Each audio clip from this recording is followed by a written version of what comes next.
Good morning to y'all. That's a left-handed salute. That's to the legal system and legalistic people. This here is a salute to the military, to the good policemen out there, the peace officers, and to the good judges that actually do the right thing. Okay, they do exist. There's just not a lot of us. Okay, I'm down to less than 60 days, being 40 years in this here system. Probably 20 I was partially blind or fully blind or almost blind to the truth in the system. 20 years or more back, I began waking up. Actually, you wake up a little at a time, but it's like watching a hair grow out. You can't notice nothing for days or weeks or even months, and it's just teeny tiny little particles that you put together over time that theoretically make a penny. And after you get enough pennies, you get a dollar bill, what passes for $1, and so forth and so on. Man, have y'all seen this Bitcoin thing going on? Pay-ya! I was on a conference last night with numerous people, and they're recommending that people get some fiat currency, Federal Reserve notes, have some of that, because that's one thing that some people's only going to use that because they're not accustomed to anything else and they're scared. People are scared of things they don't understand. So have some of that on hand. Have some gold, have some silver. Buy into Bitcoin and or other cryptocurrencies. So you're diversified across the board. Whatever you personally feel safest about, and you pray and you and God decide it's the safest thing for you to do under normal circumstances. Now, if you pray and God sees fit, he can just have a money truck pull up in front of your house with gold and silver and unload it. That's possible. I believe that. I really do. But I'm trying to help a man who he come to this country, I think it was 35 years ago, from a foreign country. He come legally, lawfully. He went through the process, the procedures, followed all the policies, did everything. He was a skilled engineer. So he's done his bit.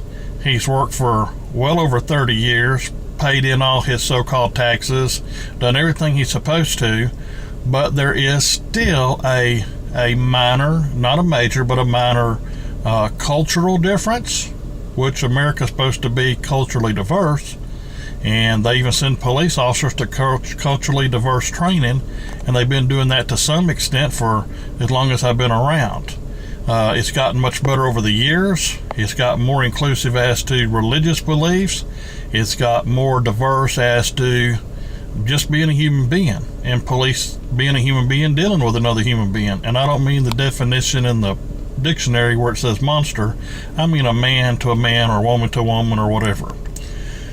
Anyway, he was in a lawful place conducting a lawful activity, but somebody, some nosy busybody man or woman, called the police because they, quote, thought he was suspicious.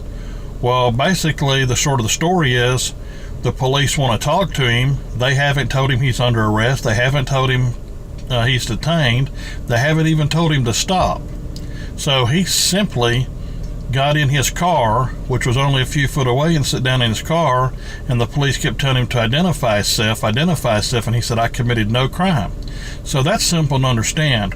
Well, they got aggravated enough that they threatened to bust out his glass and bust in his head if he didn't get out. So under threatened arrest, he got out of his car, and the police arrested him, said a charge of obstructing the officer in the line of duty. Well, the officer, he didn't try and obstruct nobody. He was in a lawful place doing a lawful thing. And when the police come up and started saying, hey you, well, that's not, hey, you stop, hey, you are under arrest, or hey, you're under detainment. It's just, hey, you. Well, if I tell somebody, hey, you, and they keep walking, what difference does it make? Okay, and he got in his car and they still hadn't told him nothing. Even when he's threatening to bust out the glass, he's just telling him, who are you, who are you? And he just said, I don't want to talk to you. And he never told him, you're detained, you can't leave, none of that. So I would say if it was me, boom, he screwed up. I'm going to go and exercise my lawful rights and remedies, and he's going to be a very sad policeman when it's over. Anyway, I call him Nector because he's a sweet guy. Anyway, Nector has served the courts with papers and notified them of all the violation of inalienable rights and all their so-called civil rights violations and all the violations of the judicial canons of ethics that the court is engaged in, all the violations the police is engaged in, and gave them an opportunity to communicate with him. The police never communicated with him in an official manner the way they're supposed to. In fact, they told him, and he thought he had to get an attorney, but the attorney actually did nothing, so he had to serve papers on the attorney. He served papers on the court. Now the court, after he's done one operational non-judicial default notice, nihil dicit. Okay, so he's done everything properly. He even went to court yesterday, and so he said his attorney was fired. The attorney showed up in court and told the court that he was in fact fired, and he had in fact not worked on his case. So he confessed to judicial ethics violations himself in open court. Then so Nector, the sweet man, said, I'm going to defend myself, and the courts refused it. And the court refused to look at his papers showing that the courts had been served with lawful notice, demand, and mandatory judicial notice, and notified that they might be acting administratively, which would make them in the executive branch non-judicial. And he wanted to know if they were there or they were truly a judicial office of the people.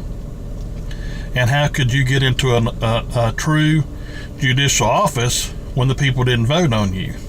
Anyway, it's gotten real long and real hairy, and he lives probably 800 miles away from here, so I'm having to make some phone calls today to try and help him out. So please be praying for Brother Nector. I know that's not his name, it's what I call him. Be praying for him. And my email has backed up.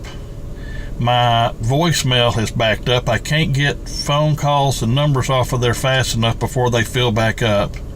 And I'm only one guy on the end of this. So I get to you, but it might not be as fast as you would like me to get to you.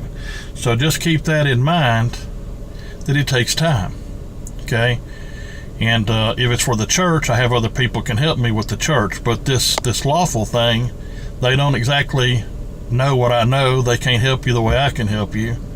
And so anyway, I already did one video this morning, but it was a mess up, and I don't edit my videos, and I actually said somebody's name, and they probably don't care, but I don't feel at liberty to share what I consider private information unless they explicitly tell me, yeah, you can say my name, or yeah, you can tell things.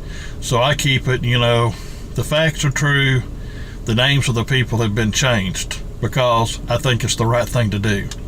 Anyway, please pray for me and pray for Brother Nector, the sweet man. He's a good Christian man. He's done everything right his entire life. He has a lot of things that work against him, and he's trying to work in a crooked system. So I realize that this, I don't know. I'm upset, and I'm trying to help him, just like I try and help y'all. If you can help me in any way with any donation, please do so at Daymond, Daymond 4040 at yahoo.com. Daymond 4040 at yahoo.com. Help me out with any gift or donation you can. I'd certainly appreciate it. And not only am I running behind on my emails and running behind on my phone, this is now Friday, and I have an appointment in 2 hours to try and get my new phone set up. And so I just had this one last thought to make this video before I did this and get it uploaded for you all. Thank you. God bless you. And I salute you viewers and you subs. And difference of opinion is a difference of opinion. It don't always mean I'm right or you're right. It just means we have a difference of opinions. And facts are facts. And most of my opinions are based on facts, but I do have opinions that are theory. And I acknowledge that. Thank you. God bless you. Bye-bye.